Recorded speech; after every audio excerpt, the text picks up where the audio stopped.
This podcast is not intended to provide any investment advice. The opinions expressed here by either the hosts or guests do not necessarily reflect the views of PSA, Collectors Holdings, or any of their affiliates. Any discussion of collectible values in the past or present is not a guarantee of future performance. Hey everyone, it's Ryan Green here, and today we are back with another installment of guest submissions here on the PSA Pod. Guest Submissions features in-depth hobby conversations. We'll be welcoming a variety of guests into our studio, from prominent expert leaders within the collector's family to respected hobby voices and personalities across all genres.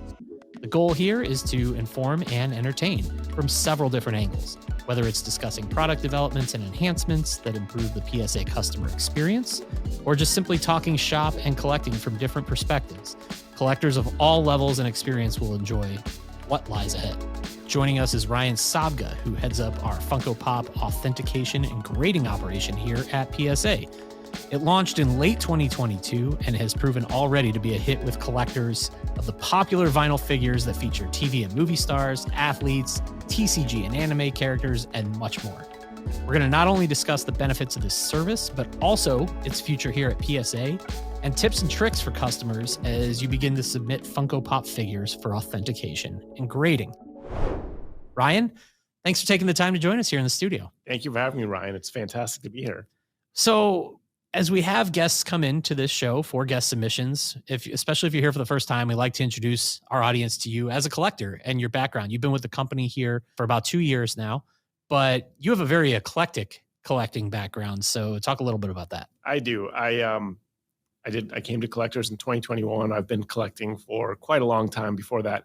I collect something a little bit different than what typical collectors here have. It's very much in line with all of the same upsides and pitfalls and tips and tricks as all the rest of collectibles. I collect old motorcycles, typically Italian motorbikes from the 90s and early 2000s. I have a lot of former factory race bikes as well as rare limited bikes. As typical with all collectibles, I've bought a lot of them when nobody liked them and they was just junk. But, they always held a lot for me. And so I would search these out. I've got my fair share of barn finds, and I've got a storage find. I've got a couple of bikes that were absconded from a bank with that I was able to locate years later and managed to procure. Had to negotiate with the bank for some long lost stuff. Lots of crazy stories along the way. But yeah, and typical of all collectibles, authenticity is key. There's lots of fake things that are parading as real. Lots of real things that are been lost to the world that nobody knew existed anymore, and all of the usual things. So it's nice because working in collectibles, while everybody's got their own collecting hobby, whether it be cards or Funko Pops or coins or anything like that, it's a lot of the same stuff. And so it's great. It really, really resonates with me. And I love helping the collecting community get the most out of their collecting hobby. You also hold a very distinct title here that I've given you, and some of the others here have given you, as the biggest flex Zoom background at home, because you do some of the Zoom meetings in your garage where you've got some bikes in the background, and I'm always kind of like peeking around the screen like, what is back there? You could say I'm a collector, but what you should really say is I'm a hoarder. And the nice thing about when I get to work from home is I'm exiled to the garage, which for a lot of people would be not so good. But for me, I love being in my garage. And yeah, there are a lot of old bikes tucked away in there. A lot of them are under covers. And yeah, I mean, there's some cool stuff back there. I think when people come to visit, they want to take a look at all the old bikes and get some of the stories. But yeah, they're really cool. They mean a lot to me. And what's funny is particularly old race bikes have gained popularity in the last couple of years. But, for someone like me who's been collecting them for years, when again, it's just old junk and nobody cared about them. It's just really cool. Well, you talked about authenticity and the crossover between that and the corner of the industry that we're in. And that's kind of a perfect segue to talk about Funko Pop authentication and grading. We discussed this service here on the show right when it went live about 6 months ago. A lot of things can happen and change and be learned in 6 months. It's fully up and running in our Harborside, New Jersey office.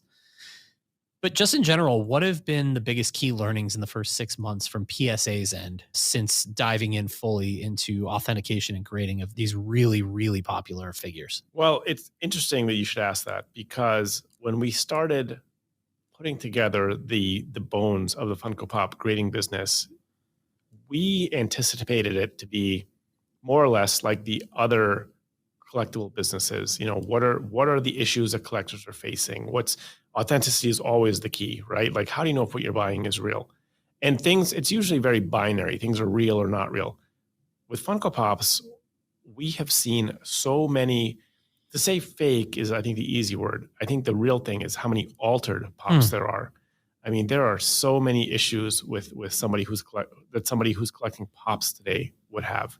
There are pops with fake stickers, swapped boxes, swapped windows, all kinds of altered and non-original bits that essentially make the Funko Pop no longer what it's supposed to be. And I think as the person who oversees PSA's Funko Pop grading business, I was very surprised at just how many of those are out there and how big of a problem it is for Funko Pop collectors today. I did not anticipate that. It's much more widespread than I thought. It's why expertise in the industry matters and where PSA comes into play. What have been some of the, you've walked me through before with all of the defects you can look for when evaluating a Funko before grading it. But in terms of trying to evaluate things that might be altered or fake or indicators, what have been maybe like the 3 most popular indicators that we're seeing that can kind of help people when they're out looking to acquire Funko Pops that are raw? There's several things that if you're out there in the wild looking for raw Funko Pops, what do you actually find and see? Boxes have gotten very good, but they still have a few telltales. So a fake box will have discoloration on some of the things like the Pop logo, the size of the fonts are off, the spacing is off. Sometimes there's overlapping words where there shouldn't be overlapping words. And, that's just an out and out fake box. But there's a lot of alterations that we see, like stickers that are fake stickers put on a real box, presenting a pop as being maybe much rarer or special than it is. Sometimes we find swapped stickers where someone will swap a sticker that denotes something rare and put it on the box of a pop that is not as rare. And, we can talk about the reasons why that might be. Third thing we see is a lot of swapped windows. We see swapped windows with autographs a lot, where somebody would actually, instead of sending an entire Funko Pop to be autographed, they take out the window, they send it, the window's autographed, and they try to glue it back in, which it's a real autograph, but it's no longer a real and original Funko Pop. Yeah, it's been altered at that point. Correct. So, one of the things we've talked about with this service that we offer, the word credibility comes up a lot. We're going to get into some of the other benefits of why grading a Funko Pop is beneficial, but the credibility really stands out in that as collectors are out, shopping, especially for the rarer items, purchasing one that is already PSA authenticated and graded, you definitely have a level of comfort doing so. Speak a little bit to the expertise that we have in identifying these things out of our operation. Yeah, well, I will tell you right now, if you're a Funko Pop collector, God help you, because you've got to be an expert with cardboard, printing, inks, stickers. There's so many fake stickers. You've got to be an expert to figure out if something has been swapped or not. And, at PSA, we try to take all of that out of it for the collectors. Like we'll be your easy button. We will make all of those things as easy as possible and known. So all you have to decide is what Funko Pops do I want to have and how much I want to pay for it. And to be able to deliver that kind of confidence to the customer means that we have to have a real all-star team in our building. And we have, without a doubt, the world's best Funko Pop experts in our building.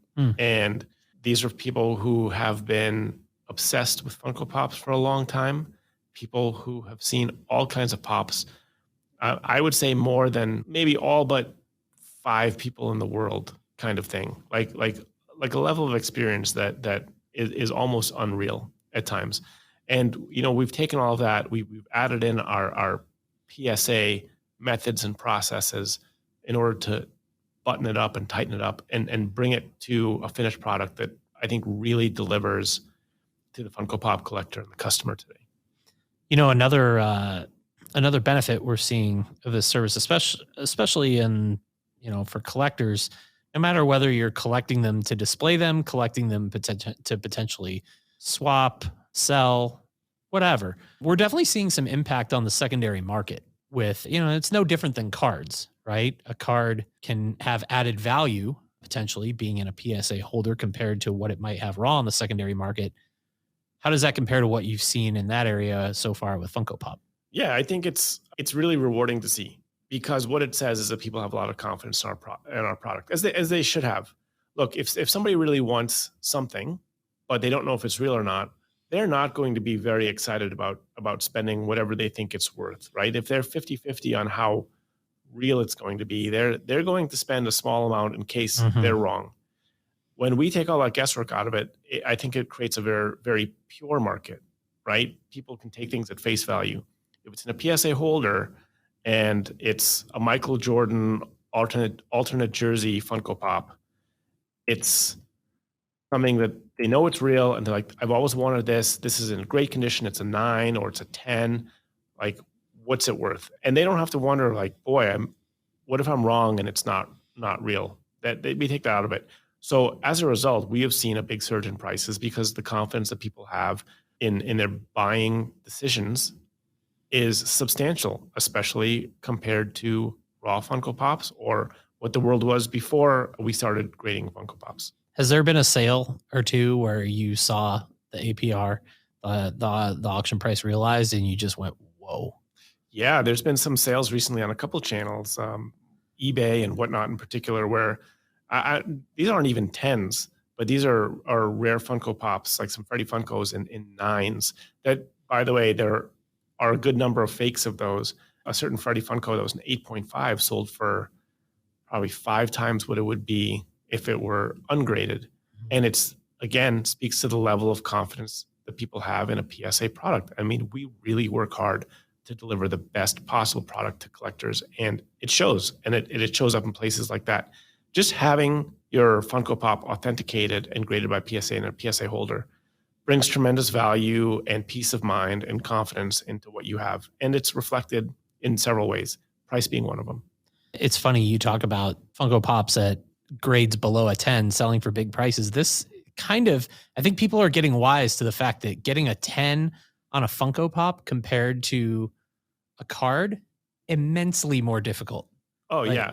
Well, here's the thing. Funko never made the boxes collectible. They're like, it's just a vehicle to deliver our toy. Yeah. They're not made particularly well. They're not shipped particularly well. And having a 10 is a hard thing. Now, here's the thing. A brand new factory fresh Funko Pop that somebody would say is like, this is about as perfect as it gets, is probably an 8.5. So people have realized, like, hey, 8.5 Funko Pops are very collectible. Sometimes if it's manufactured extraordinarily well and shipped very safely, you might get a 9. And then if all the stars line, you'll get a 10. There are a good number of 10s out there, but they're achievable, but they're very difficult to attain. And to be honest, that's how I think it should be. And people love that. Like, they've really wrapped their arms around that, and they feel like a 10 is really a 10. No Funko Pop is perfect, but it's sort of a range of near perfection that people can really understand. The thrill of the hunt. Sure. Right. There's a Ken Griffey Jr. graded Funko Pop in front of you now. Full disclosure, this belongs to Jack Archer, one of our hosts here on the PSA Pod. What is that one graded again? This is a 9. A 9. I couldn't remember. He has an 8.5 and a 9 that he has here. And that's a Ken Griffey Jr. It's funny when I've seen graded Funko Pops in hand come back, right, from New Jersey, the grade is like the last thing I'm looking at. That's right. Because I hold that thing in hand and I'm just blown away by just how these holders feel in hand. It's substantial, right? Yes. And that's one of the things. Look, we look, Funko Pops are beautiful when they're displayed, and we wanted to enhance that. And so we made a very strong, very robust, very secure holder that you can stack or line up Funko Pops side by side. And they're like little trophies. And the whole point of this is to have something that you love to hold and handle and feel. And we've made a series of improvements to this holder that protect your Funko Pop better than anything else out there. And what's cool about Jack's Ken Griffey Jr., he not only has the error Ken Griffey Jr., but he also has one that is near perfect. There's one tiny flaw on it. It's a little corner tear right there. I see. Yep. And that's the only thing that's keeping it from being a 10. That is great. Like, this is fantastic, and I love walking in here and seeing Jack's Funko Pops displayed. Jack's got a great collection of all kinds of things, but his Funko Pops are top notch as well. Well, what are so obviously, like we mentioned, this is Ken Griffey Jr. and a lot of us here at PSA are sports card collectors, and Funko Pop makes athlete figurines, and for sports card collectors looking to get into Funko Pops, that's the natural crossover, Sure, right?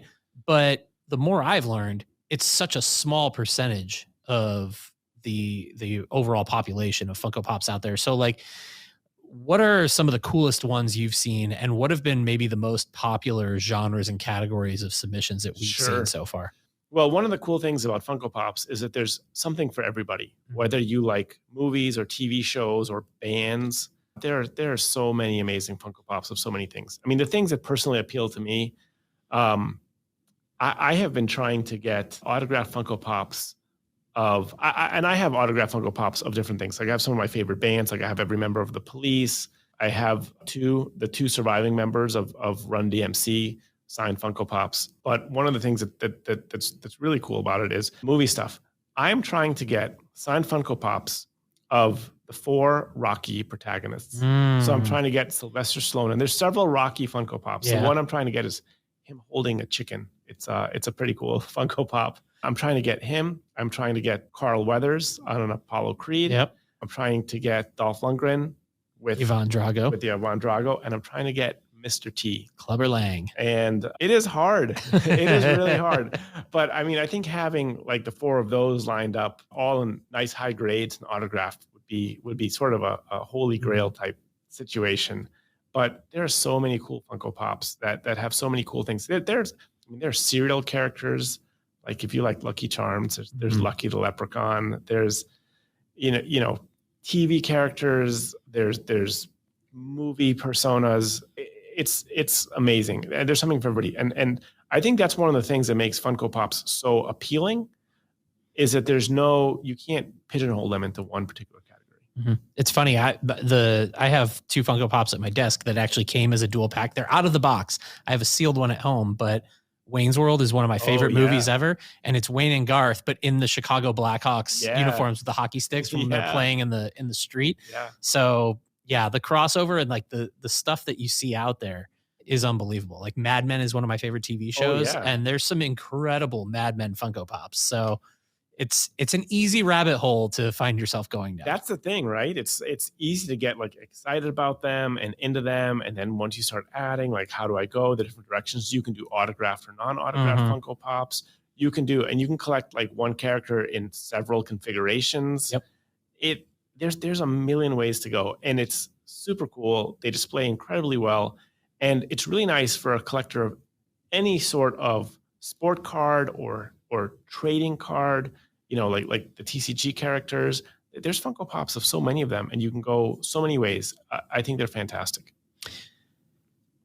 We've discussed a bunch of the benefits here, right? The security, the peace of mind that comes from it being authentic, the secondary market value, the displayability of it.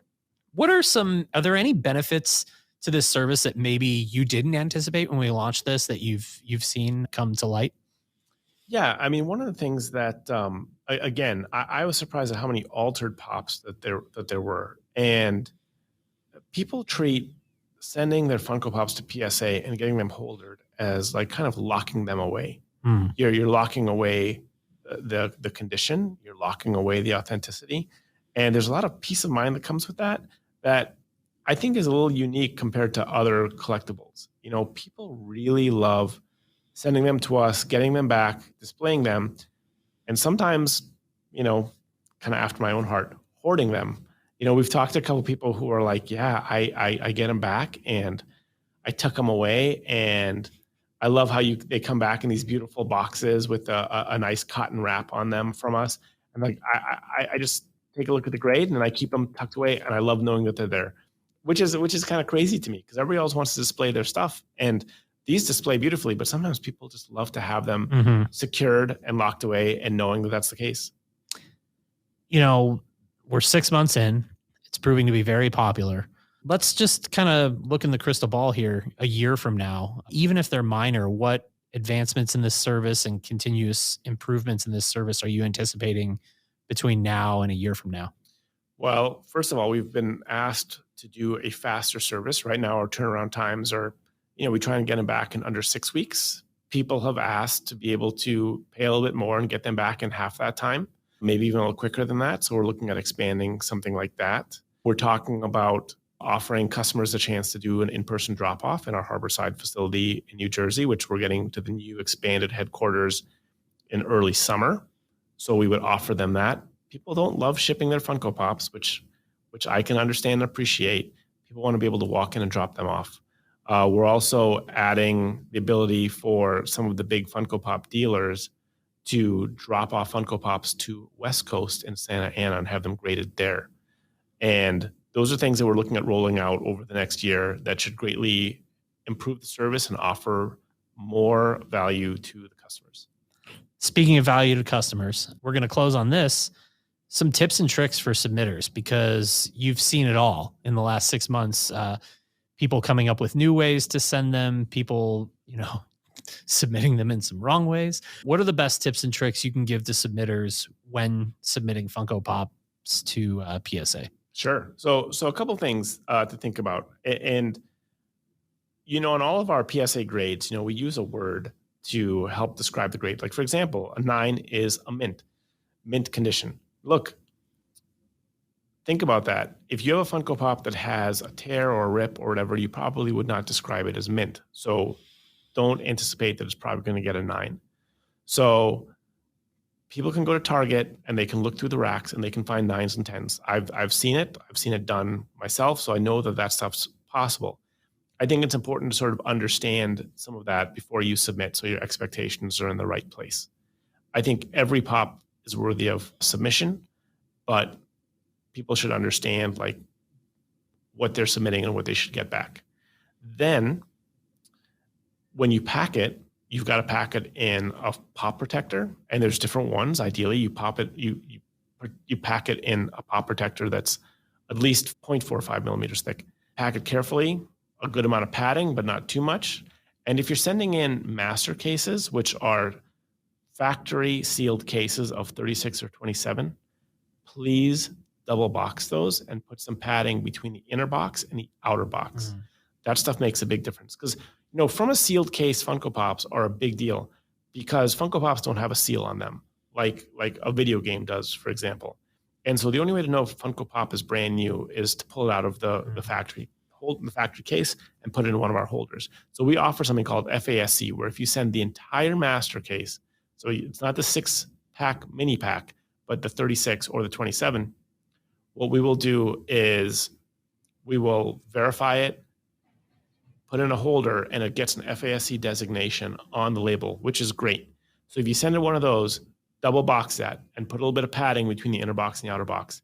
And I think if you stick within those parameters, you'll largely be happy with how things arrive and how things come back. So you mentioned Rocky and you're aiming for the protagonists. What is the one must-get pop for Ryan Sabga in the rest of 2023? Graded or not? One that you're just looking to hunt down? You know what? I would love to get a signed Lewis Hamilton condition 10 pop, condition 10 autograph. And, you say for the rest of 2023, it may take me a long time to track that one down. But that's up there in terms of one single pop. I have a from a sealed case Lewis Hamilton at my desk that I need to submit for grading. Well, that's awesome. Yeah, but this goes back to what you said. I've heard from some of our experts. It's one of the most popular submissions on the sports side for Funko Pops, but 10s have been really tough. 10s are tough. Yeah. 10s are tough. Well, I'll tell you, I managed to find a master case of Valtteri Bottas, and I got them. They'll head to New Jersey here at some point, and I'm going to grade the whole master case, and it'll probably cost me a small fortune, but we'll see how many 10s are in there. But it's a good barometer to see. That's awesome. How easy it is to get a 10, and they'll be from a sealed case, but it also means they can't be autographed because you can't actually pull it out of a sealed case and have it autographed. They're two conflicting ideals. We're going to have you back again down the line to talk more Funko Pop grading and authentication as this service continues to grow in popularity. Ryan, thank you for taking the time to join us today. Thank you for having me. It's been great to be here. That's been Ryan Sabga, who heads up our Funko Pop authentication and grading operation here at PSA. I'm Ryan Green. Thank you for joining us for another installment of Guest Submissions. We will be back here next week with more on the PSA Pod.